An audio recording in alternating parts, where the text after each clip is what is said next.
Is this E-Ratic series the most fun comic book you're probably not reading? The answer is yes. This new E-Ratic series is being written and drawn by Kaare Andrews, or however you say his name. I don't know. I'm terrible with names. You all know this by now. But it's also being put out by AWA Upshot Comics, a publishing comic book company whose name definitely does not roll off the tongue. But either way, I have to say now that this E-Ratic series is being criminally, I think, ignored by a big portion of people. And I have to get out there and say right now, go read this comic book ASAP. The thing is with Kaare Andrews is I'm familiar with his work and I don't love everything he's done. But I've also liked a number of things he's done as well. There's a Wolverine Origins annual that I'm really into, and also some Iron Fist stuff he did as well. So I've liked what he's done and some stuff that he hasn't. But I was very intrigued to find out that he was writing and drawing this comic book series for AWA Upshot. Long thing to say still. And it's about this teenage superhero. But what drew me to the comic book, besides his name, was the fact that the design of the character and the premise of the story about a kid superhero who can only use his powers 10 minutes or 15 minutes a day, and then he has to recharge them. I thought that was a very, very inspired idea for a superhero character, and I immediately had to check it out. So I bought the first issue, and I bought the next issue, and so I bought the one after that. So we have 4 issues right now that have come out. So I'm going to do a very quick short review of them. So that means we break down the writing, which is the characterization and plot, the sequential art and layouts, and lastly, the unsung heroes of the comic book medium, the inking, the lettering, and the coloring. So first up is going to be the characterization and plot. And I have to give it to Kaare Andrews here. He has done a phenomenal job of writing and creating this world where this teenage superhero lives. It's a world that I think we all can relate to. This was written before the pandemic, I think, even hit. So it definitely treads on those things.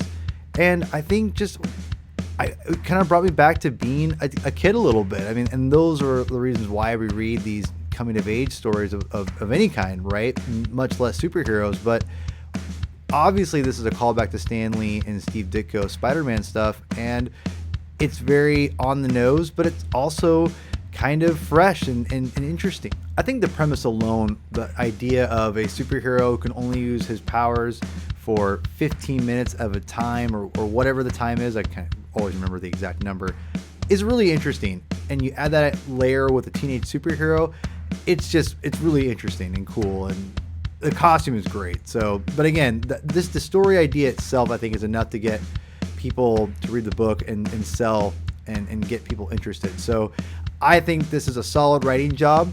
I'm going to give this a 3.5 out of 5.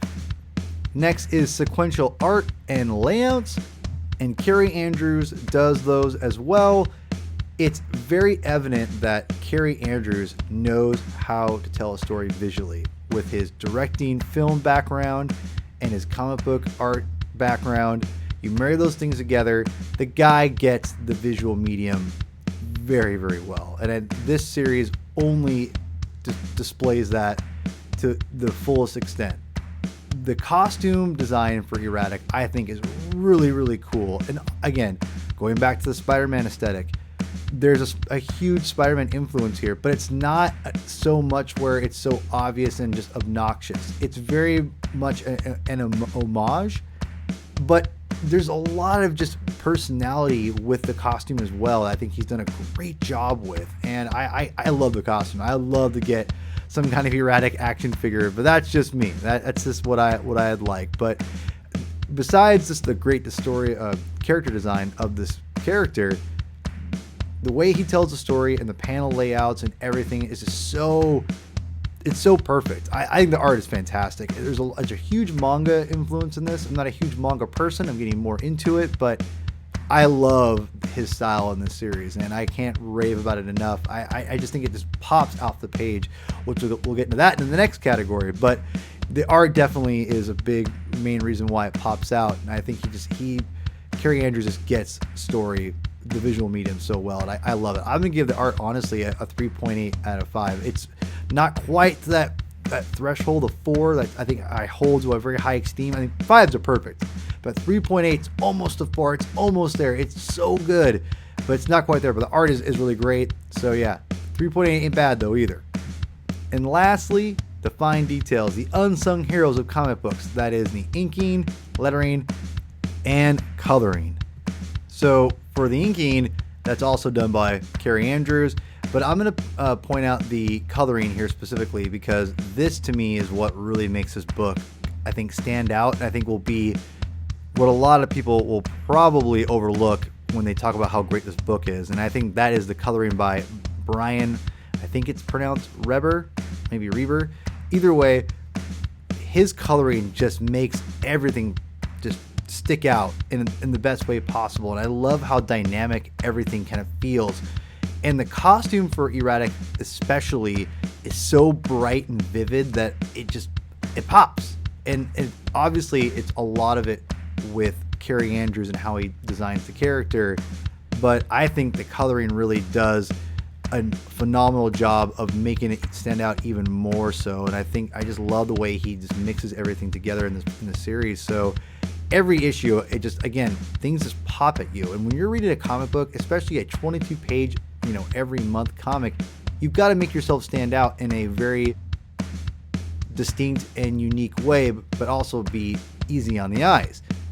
I think the pairing of Kaare Andrews and Brian Reber, however you say his last name, they make a great team. And I hope they keep working together in the comic book medium somehow, some way after E-Ratic, because E-Ratic only has one more issue left. We're on issue 4 right now, and there's one issue left in this 5-issue miniseries, and I hope we get more E-Ratic. I hope they make this an ongoing. I think there's so much potential here to be a great superhero outside of the big 2, or big 3 if you count Image. But either way, for the fine details, I'm going to give it an easy 3.8, just like the art. I think it's almost a 4. It's that good. I just love what Brian Reber has done. When you add all those scores together and you get the average, you get a 3.7 out of 5 for this E-Ratic miniseries. If you're looking for a fresh new take on superheroes, or just a break from the big 2 or big 3 like Image or something like that, this is the series for you. Or if you're really into the Invincible animated show that just came out and you really want to read more superheroes like Invincible after you've read that incredible series, this is a great counterpart to Invincible. Go pick it up. And please like this video, subscribe to the channel, leave a comment saying how awesome we are or how horrible we are. Either way, please leave a comment so we can get into that sweet YouTube algorithm. Again, thanks for watching, and we'll see you in the next video. Hopefully.